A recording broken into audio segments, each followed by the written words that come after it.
Assalamualaikum warahmatullahi wabarakatuh. Kami dari kelompok 5 akan menjelaskan mengenai pengenalan ekspresi gen dan peran gen dalam ranah psikologi.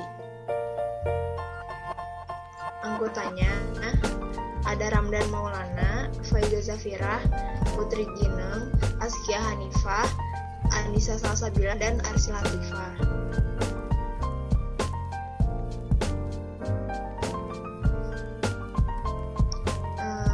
Definisi gen akan dijelaskan oleh Anissa Salsabila.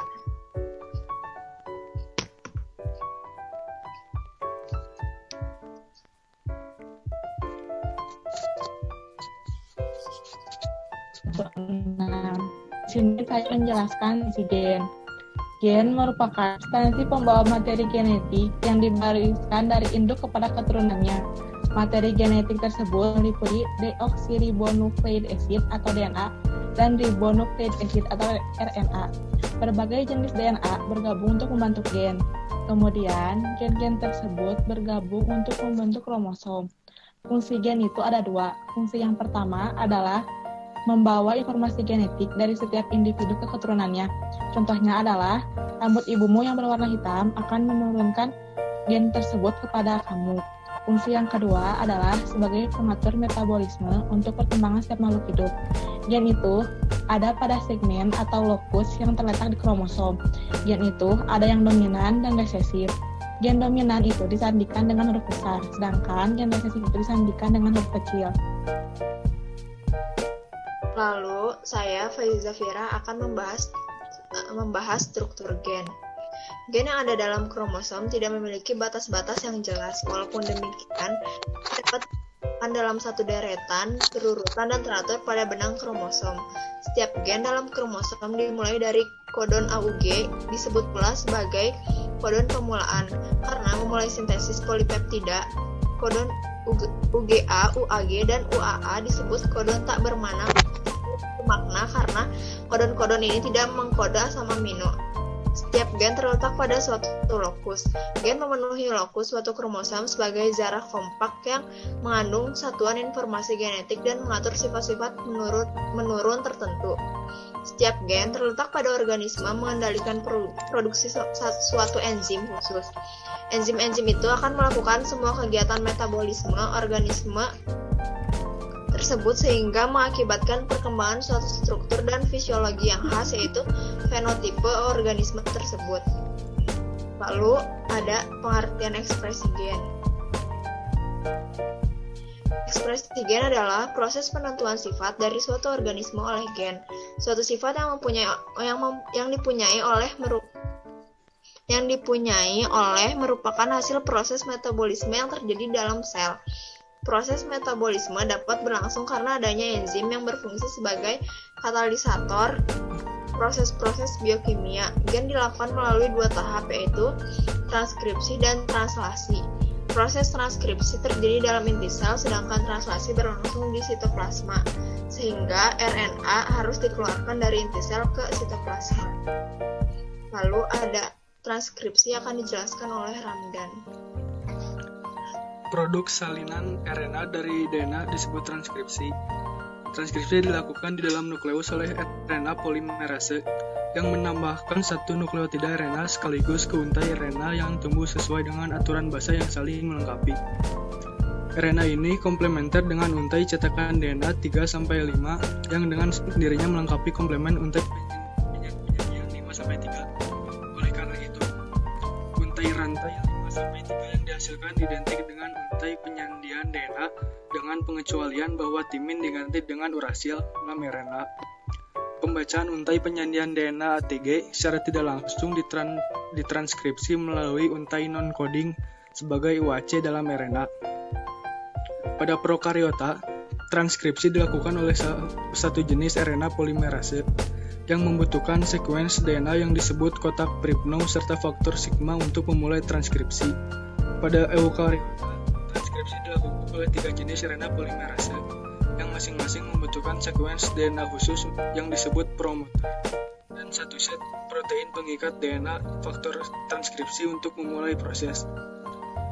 RNA polimerase 1 bertanggung jawab untuk transkripsi gen RNA ribosom atau RNA polimerase 2 mentranskripsikan semua gen protein coding, tetapi juga beberapa RNA non-coding, misalnya snRNA, snORNA, atau RNA non-coding panjang. Pol2 termasuk domain terminal C atau CTD yang menghasilkan residu serin. Ketika residu ini terfosforilasi, CTD mengikat berbagai faktor protein yang mendorong pematangan dan modifikasi transkrip. RNA polimerase 3 mentranskripsi rRNA 5S, mentransfer gen RNA atau tRNA, dan beberapa RNA kecil non-coding, misalnya 7SK. Transkripsi berakhir ketika polimerase menemukan sekuens yang disebut terminator. Lalu translasi akan dilanjutkan oleh Anissa Salsabila. Pada translasi prokariota umumnya terjadi pada titik transkripsi, sering menggunakan messenger RNA yang masih dalam proses pembuatan. Pada translasi eukariota dapat terjadi di berbagai daerah sel, tergantung di mana protein yang sitoplasma untuk protein sitoplasma terlalut dan membran retikulum endoplasma untuk protein yang untuk ekspor dari sel atau dimasukkan ke dalam membran sel. Protein yang seharusnya diekspresikan pada retikulum endoplasma dikenali sebagai melalui proses translasi.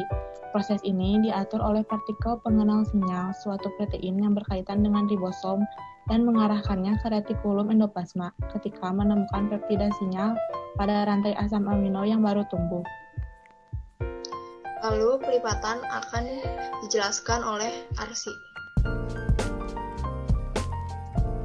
Lihat pada gambar di pinggir sebelah kiri protein sebelum pelipatan dan di kanan protein sesudah pelipatan.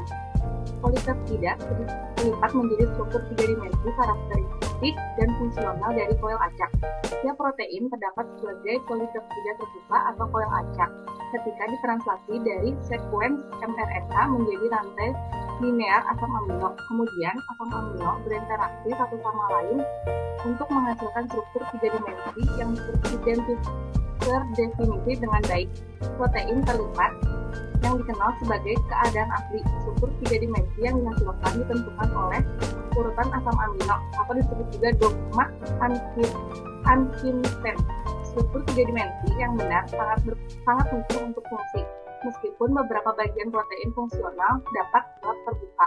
Kegagalan untuk melipat ke dalam bentuk yang dimaksud biasanya menghasilkan protein tidak aktif dengan sifat yang berbeda, misalnya prion.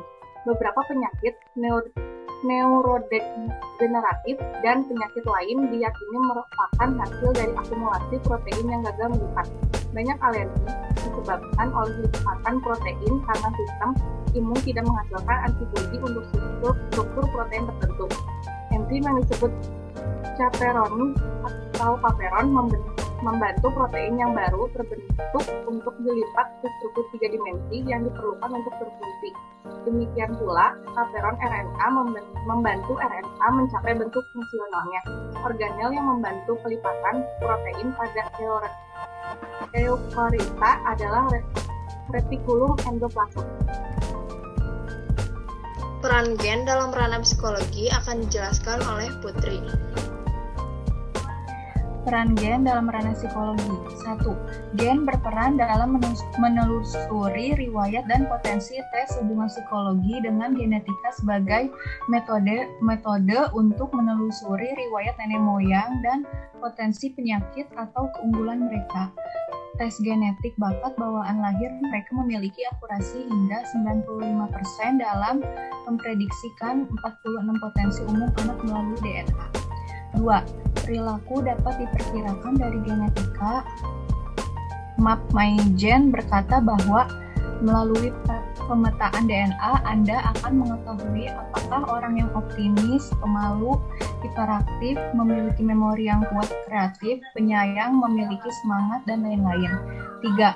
Genetika berperan dalam mengetahui bakat dan kemampuan. Hubungan psikologi dengan genetika mengandung informasi esensial tentang potensi suatu individu terhadap inteligensi, di mana dapat diketahui melalui tes sehingga dapat menjadi solusi untuk menemukan bakat terpendam seseorang. Yang terakhir 4. Genetika memberikan pengaruh pada psikis dan jiwa segala kondisi psikis, misalnya mudah sedih, pantang menyerah, respon terhadap stres, dan sebagainya. Tentu dipengaruhi oleh keturunan atau genetika, sehingga untuk memperoleh generasi masa depan yang baik, tentu kita harus memperbaiki diri agar menjadi baik terlebih dahulu, sehingga melahirkan generasi yang cerdas secara otak dan psikologi. Peran gen terhadap individu akan dijelaskan oleh Askia Hanifah. Peran gen terhadap individu.